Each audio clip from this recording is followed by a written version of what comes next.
let's leave that one as it is. And I guess the big one, not big one, hopefully we can get through this reasonably quickly, but a lot of discussion, particularly us as advisors in the industry and consumers. And I guess this comes down to, I guess from a lot of research I've seen and not interviews, but questionnaires I've done of people I don't know, there's this whole trust issue with the industry itself, the financial planning industry. Hopefully that will change over the coming years as some of the older advisors exit and the new ones are upskilled. I know I've already had to deal with, going and sitting the exam and all that sort of stuff and the new ethical requirements that we do have.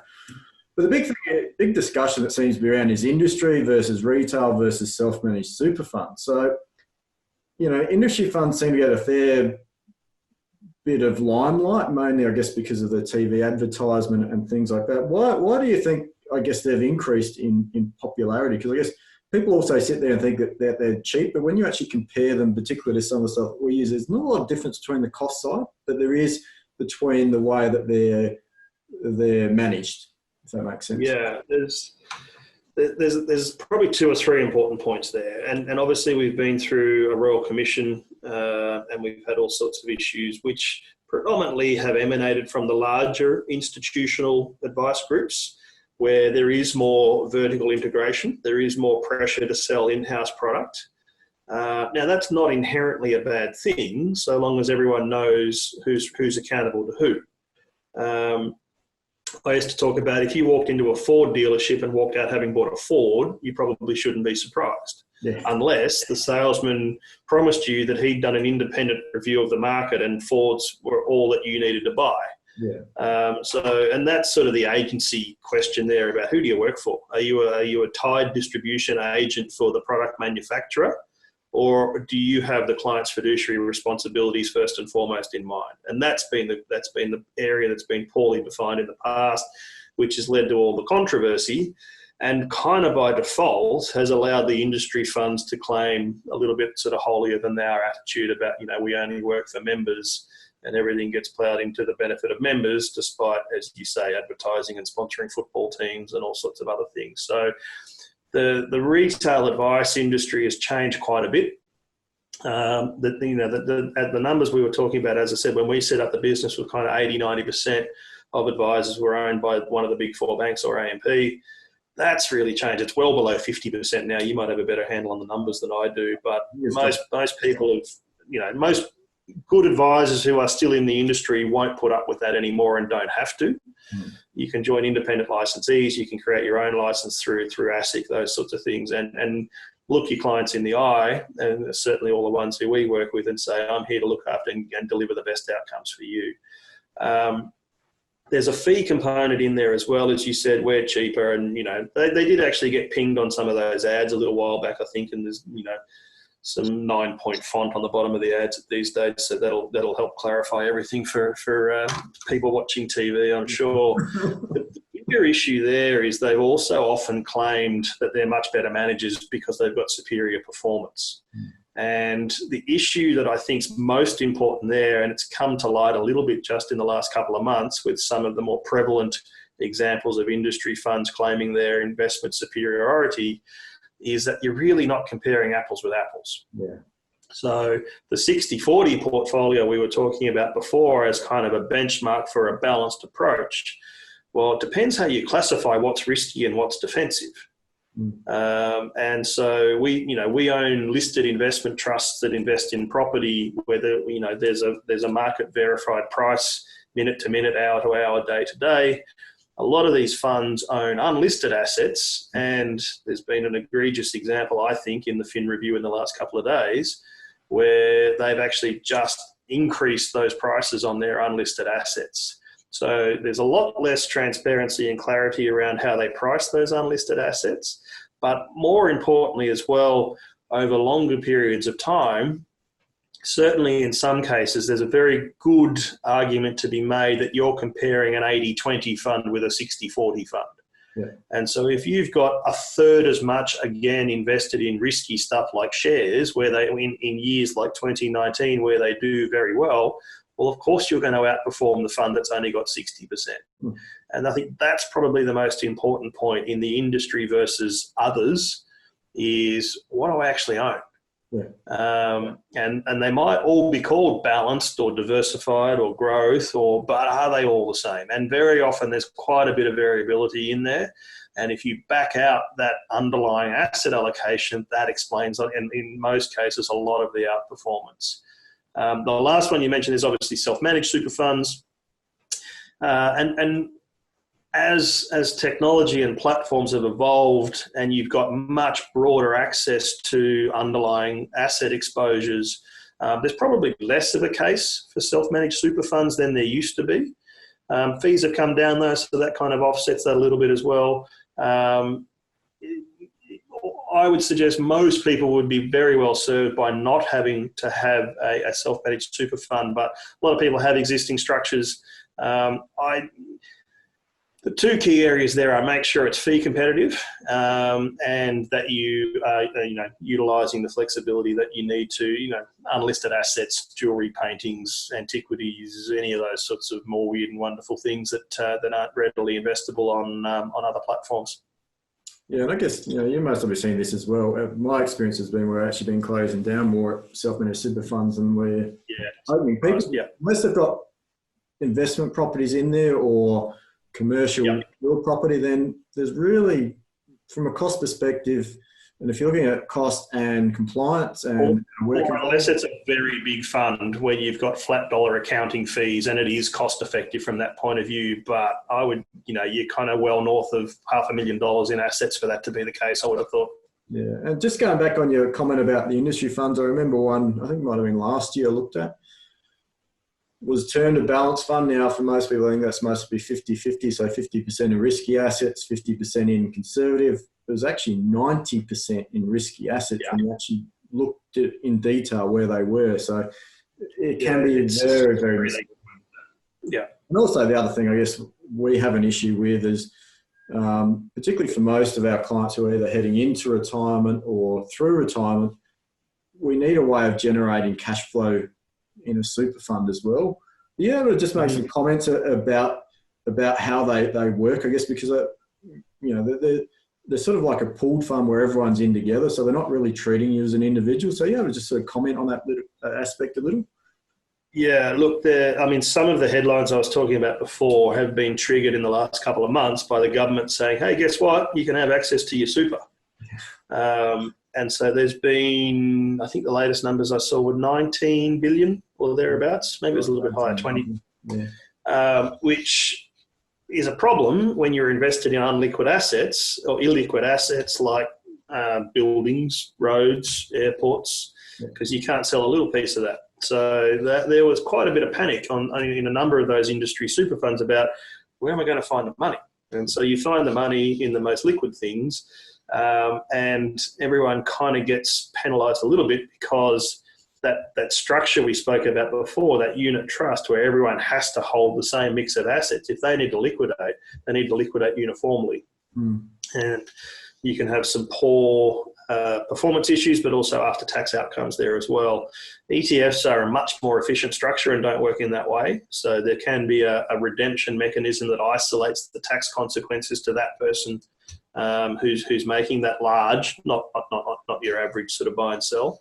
But that's been a huge issue, which is kind of, again, one of those unknown unknowns that at the start of the year, if you'd ask every one of those industry super funds, what's the probability that the government's going to put a policy in place and allow people to access $20,000 of their life savings in the first 6 months of this year? Zero.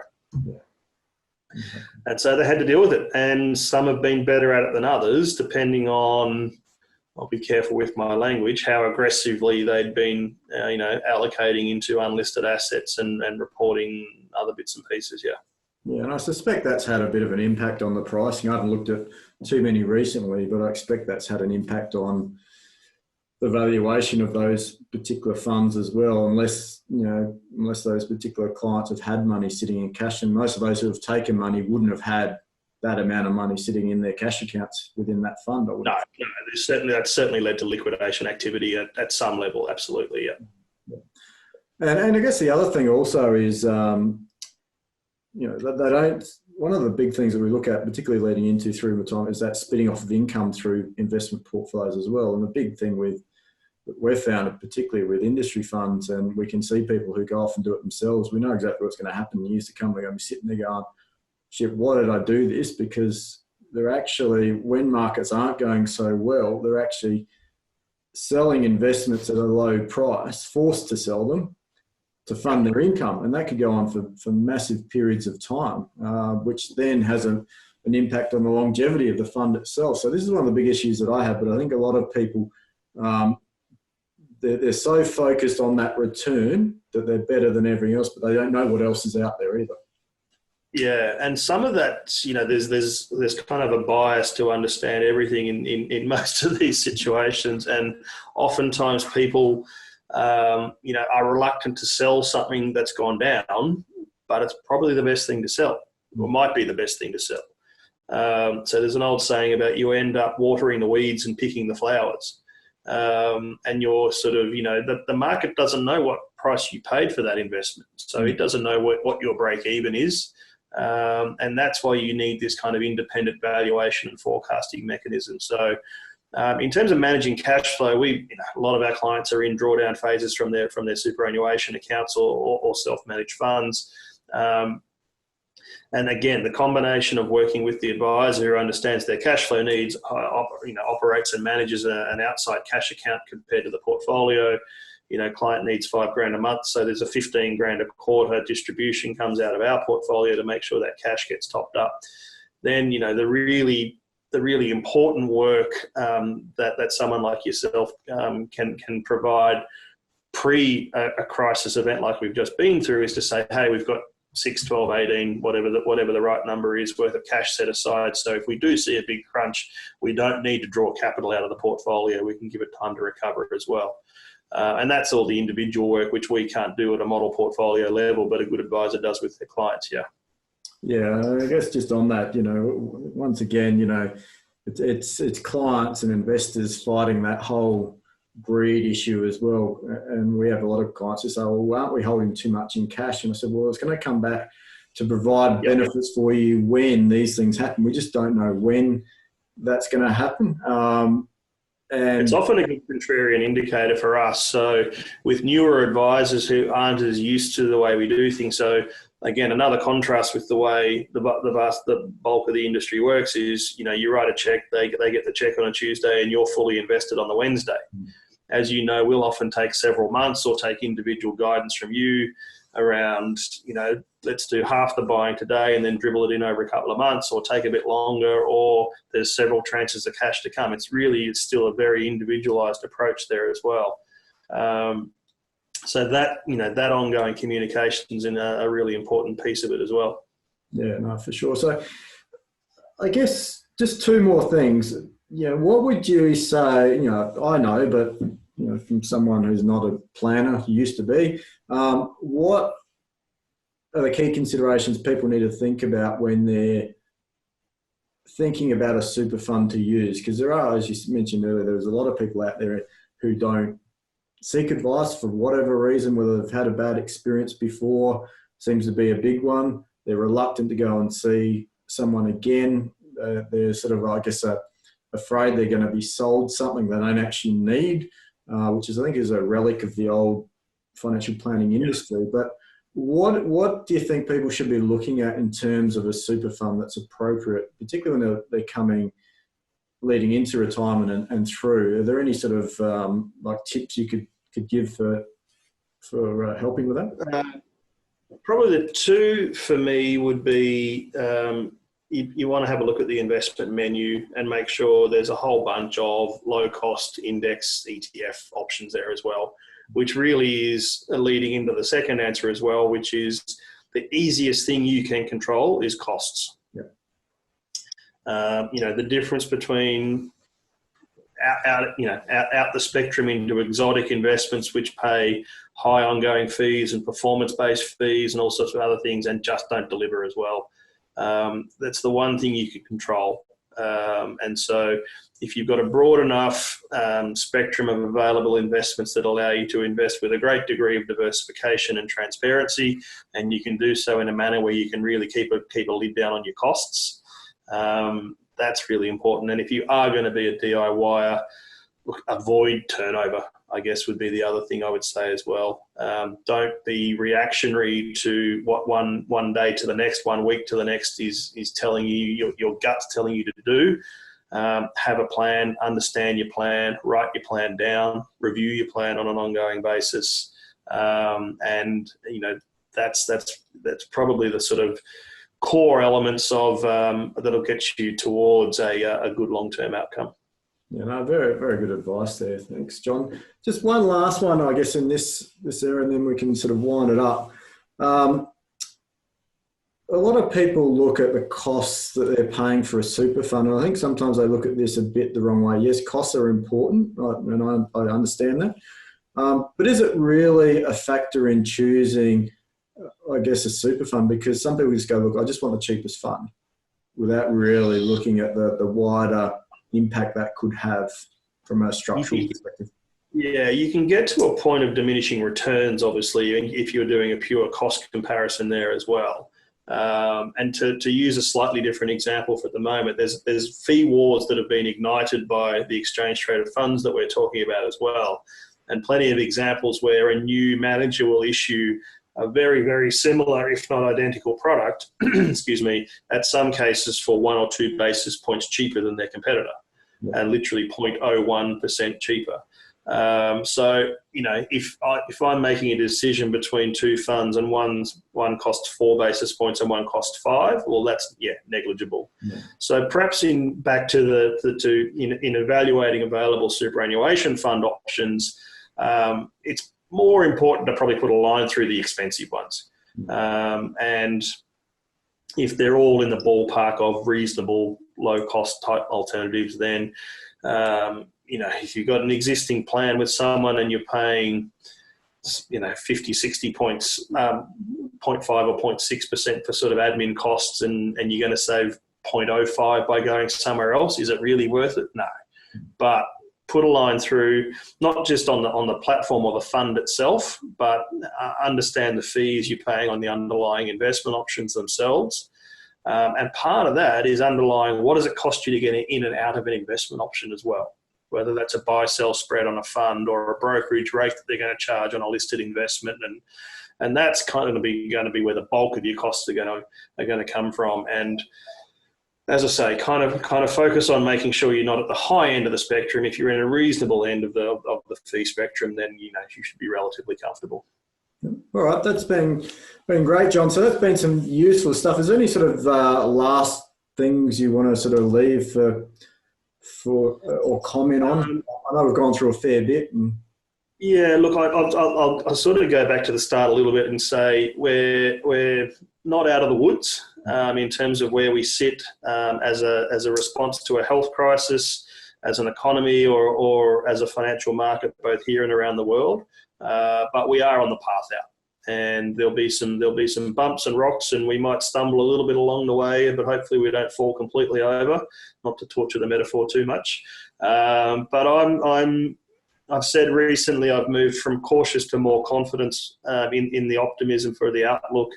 I don't think there's any reason to see that government will stop their support. They've been quite explicit in saying they'll continue to support households, small, medium, large businesses, the economy more broadly.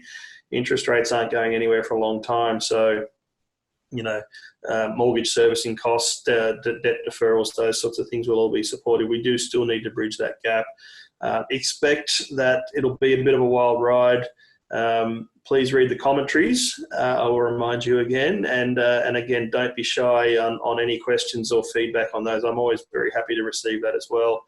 And hopefully, I'll be down at Adelaide at some point before the end of the year, and we can do a face-to-face catch-up as well. Unless you guys shut down as well. Don't say that. Come on. All right, that's been great, John. Thanks for your time today. That's been brilliant. My pleasure, Glenn. Cheers. All right, thanks for that.